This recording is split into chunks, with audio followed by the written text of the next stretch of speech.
Chapter 27. Ruined and Going Downhill. As soon as my knees were sufficiently healed, I was turned into a small meadow for a month or two. No other creature was there, and though I enjoyed the liberty and the sweet grass, yet I had been so long used to society that I felt very lonely. Ginger and I had become fast friends, and now I missed her company extremely. I often neighed when I heard horses' feet passing in the road, but I seldom got an answer, till one morning the gate opened, and who should come in but dear old Ginger. The man slipped off her halter and left her there. With a joyful whinny I trotted up to her. We were both glad to meet, but I soon found that it was not for our pleasure that she was brought to be with me. Her story would be too long to tell, but the end of it was that she had been ruined by hard riding, and was now turned off to see what rest would do. Lord George was young, and would take no warning. He was a hard rider, and would hunt whenever he could get the chance, quite careless of his horse. Soon after I left the stable there was a steeplechase, and he determined to ride. Though the groom told him she was a little strained and was not fit for the race, he did not believe it, and on the day of the race urged Ginger to keep up with the foremost riders. With her high spirit she strained herself to the utmost. She came in with the first 3 horses, but her wind was touched, beside which he was too heavy for her, and her back was strained. "And so," she said, "here we are, ruined in the prime of our youth and strength, you by a drunkard, and I by a fool. It is very hard." We both felt in ourselves that we were not what we had been. However, that did not spoil the pleasure we had in each other's company. We did not gallop about as we once did, but we used to feed and lie down together, and stand for hours under one of the shady lime trees with our heads close to each other, and so we passed our time till the family returned from town.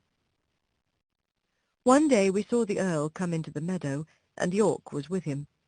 Seeing who it was, we stood still under our lime tree and let them come up to us. They examined us carefully. The Earl seemed much annoyed. "There's £300 flung away for no earthly use," said he. "But what I care most for is that these horses of my old friend, who thought they would find a good home with me, are ruined. The mare shall have a 12-months' run, and we shall see what that will do for her, but the black one he must be sold. 'Tis a great pity, but I could not have knees like these in my stables." "No, my lord, of course not," said York. "But he might get a place where appearance is not of much consequence, and still be well treated. I know a man in Bath, the master of some livery stables, who often wants a good horse at a low figure. I know he looks well after his horses.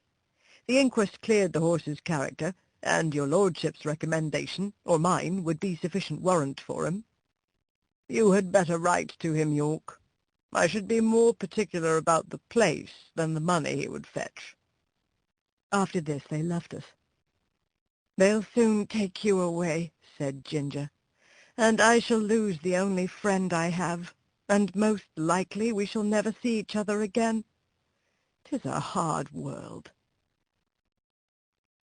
About a week after this, Robert came into the field with a halter which he slipped over my head, and led me away. There was no leave-taking of Ginger.